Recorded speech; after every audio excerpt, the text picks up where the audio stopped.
Oui, alors pourquoi c'est important? Parce que du coup, l'Ayurveda en fait se positionne sur les 5 éléments. Comme je vous le disais, le macrocosme est régi par les mêmes règles que le microcosme. Donc il y a 5 éléments. Donc aujourd'hui, on parle, je vous l'ai dit en français pour pas voilà, partir dans du sanskrit.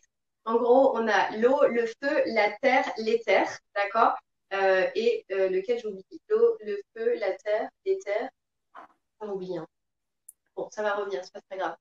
Euh, Là, ce soir, j'avais plutôt envie de vous parler de vraiment deux fondamentaux qu'on retrouve le plus souvent. Ça reste l'eau et le feu, d'accord? Pourquoi le feu? Parce que le feu, en fait, c'est un élément fondamental. C'est ce qu'on appelle en Ayurveda euh, Ani, d'accord? Le feu digestif.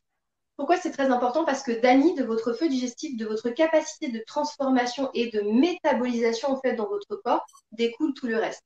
Et chaque élément a ses propriétés, d'accord? Donc par exemple, l'eau, ça va être la fluidité. On sait que l'eau est très fluide, elle s'adapte, elle coule.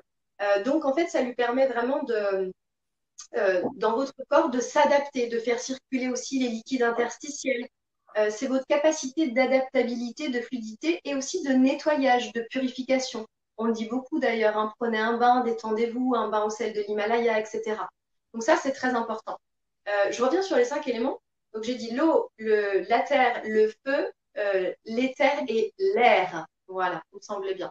Euh, donc ça, c'est très important. Et en fait, de ces éléments-là naissent tout ce qui existe dans l'univers. Absolument tout. Les 5 éléments sont présents dans tout ce qui existe.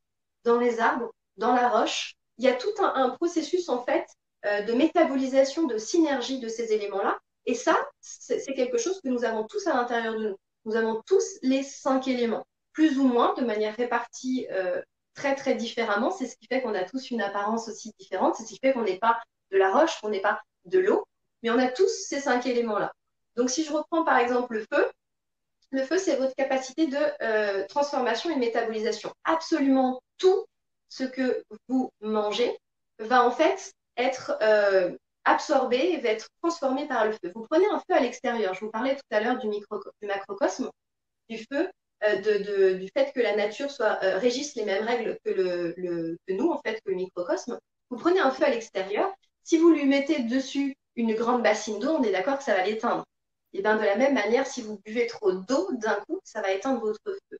Si vous prenez maintenant de la terre et que vous jetez de la terre sur du feu, on est bien d'accord que ça risque d'émettre, de le faire baisser aussi, d'émettre de la poussière, donc de ralentir le feu. Donc ça veut dire que si je mange trop d'éléments terreux, d'accord, de légumes terreux ou de tout ce qui vient potentiellement de la terre comme les céréales, ça va éteindre et diminuer mon feu en fonction de mon métabolisme, bien entendu.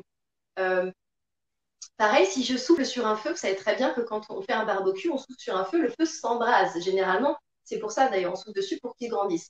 Donc si je mets de l'air sur mon feu intérieur, si je mets un petit peu plus d'air, donc du mouvement, de l'activité cérébrale et physique, ben, je vais ranimer mon feu. Mais vous voyez, les mêmes règles en fait qui s'appliquent à partir de la nature s'appliquent à nous. Et ça, c'est très important à comprendre parce que de ces 5 éléments-là vont naître ce qu'on appelle les doshas, donc les constitutions, en fait. Et c'est ce qui va vous permettre à vous de vous identifier, en fait, dans une constitution propre. Soit une constitution unique, soit une constitution double ou triple, la constitution tridoshique.